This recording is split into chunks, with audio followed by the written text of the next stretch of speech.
Hiya, it's Robin here. It's lovely to see you. This week we're going to think about justice in some different ways. We've just come out of Fair Trade Fortnight and I really hope you have or you will look at this in your schools. Fair trade is about justice, and here's a short film to remind us what fair trade is.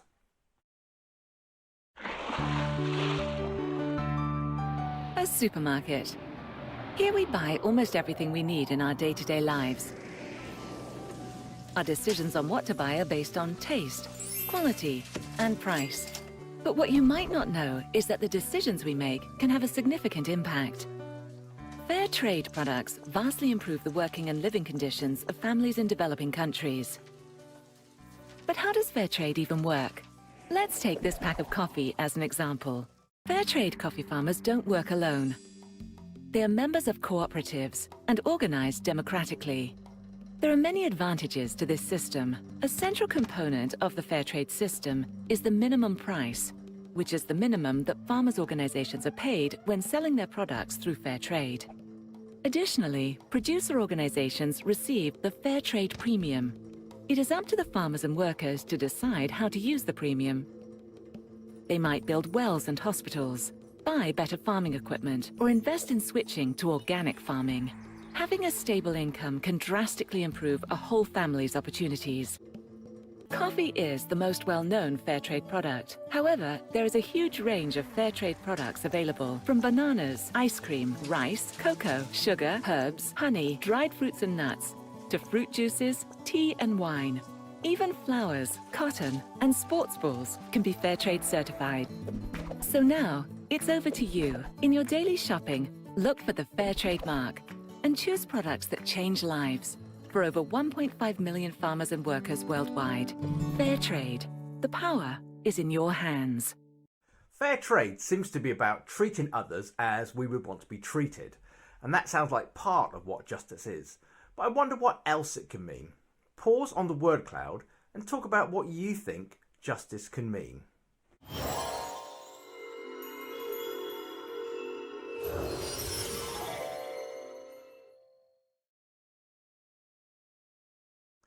Life at the time of Jesus was tough for many people, especially women, children, the poor, the ill, disabled, widows and orphans. Remember that the whole of Israel was under occupation by the ruthless and violent Roman Empire. So we can imagine that some people would be very angry and want to get justice done by any means, including violence. So let's see some of the things that Jesus says about justice and fairness as recorded in the New Testament book of Matthew. What's going on? Is that you? Yeah, my little sister broke my earbuds. She was using them as a jump rope. I'm gonna get even with her. That's what's fair. Well, a verse in the Bible says if someone gives you a black eye, their punishment is a black eye. Or if someone knocks out your tooth, it's fair to knock theirs out too. That's what I'm talking about. But that was in the laws of the Old Testament. In the New Testament, Jesus says the right thing to do is to go above and beyond what is fair. But fair's fair. She deserves it. Jesus says getting even isn't God's best. It's his famous teachings in the book of Matthew. What did Jesus say we should do? Turn the other cheek. What? No idea what that means. Well, Jesus said if someone slaps you in the face, you should go above and beyond what's fair and even. And not slap them back? And offer them the other cheek. And just let them slap it too? No way. That's not fair. Jesus is saying that although it seems impossible without the power of God's love, that we should care more about kindness and forgiveness than fairness and getting even. Whoa, that's tough. I don't know if I want to live that way with my sister and the jump rope earbuds. Didn't Jesus say anything else? He did say give away your shirt. What's that got to do with fair? Jesus said if someone threatens you and takes your coat, give them your shirt too. Give them more than what you were asked to give. To some bully? No way! There's more. He said it in another way too. I'm not sure I want to hear this. Go the extra mile. Yep, I didn't want to hear that. Sounds like something else hard. In those days, it was the law that a soldier could make you carry their stuff for them for a mile. Heavy stuff, even if it was out of your way, or hot, or raining. That is just as hard as the slapping thing and the shirt thing. But Jesus said, if you're asked to carry it 1 mile, carry it for 2 miles. Do an extra mile even without complaining. Jesus was one tough teacher. Yeah, but think about it. He lived this way, didn't he? Yeah, I guess you're right. So give to those who ask. Don't turn away from someone who needs something from you. And don't settle for fair when you could show kindness. Don't settle for getting even when you could give God's love instead. I guess I need to go make things right with my sister. I want to be like Jesus, even if it's hard. Following Jesus looks pretty tough sometimes. What do you think about this approach to justice? Pause and discuss the questions on the screen.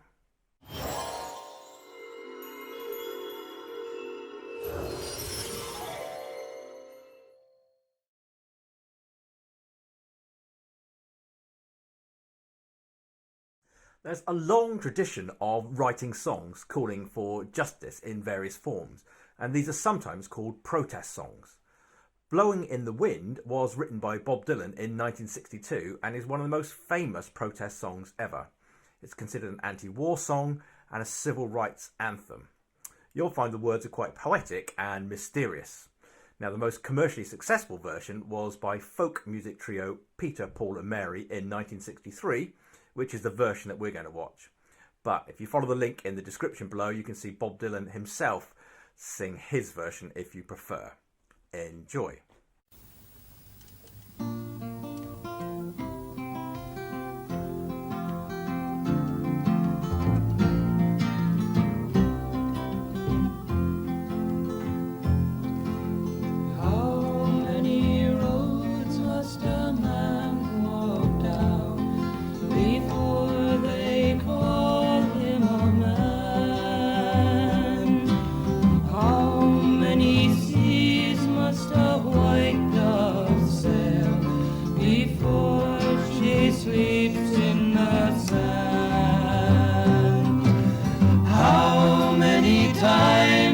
The cannonballs fly before they're forever banned.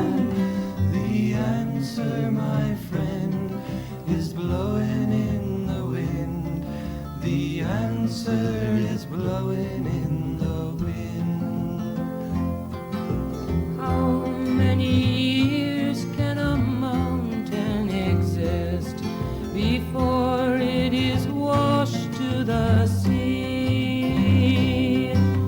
How many years can some people exist before they're allowed to be free? How many times can a man turn his head and pretend that he just doesn't see?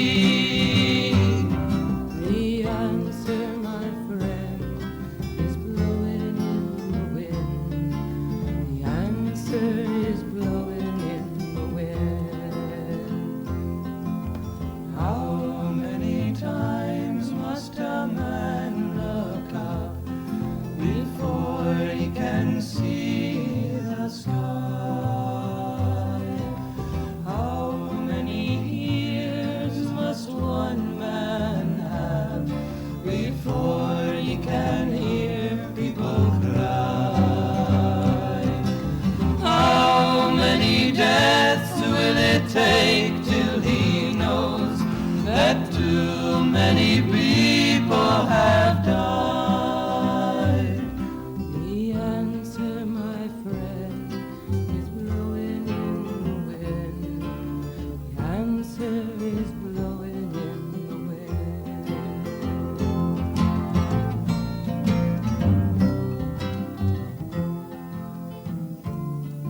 The answer is blowing.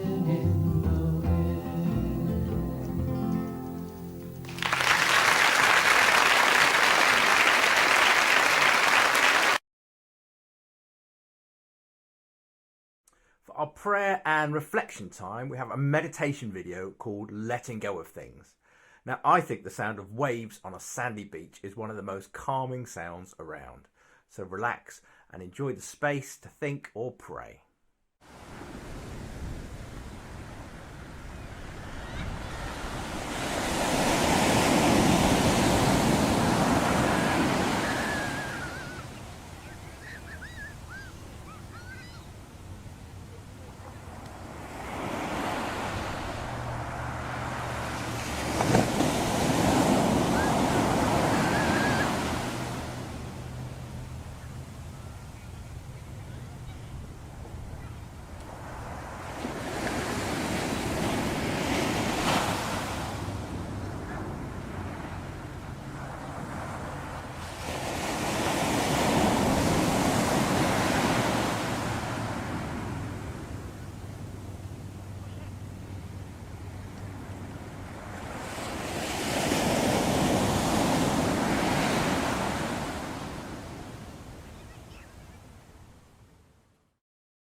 Another wondering question for you to finish off this week.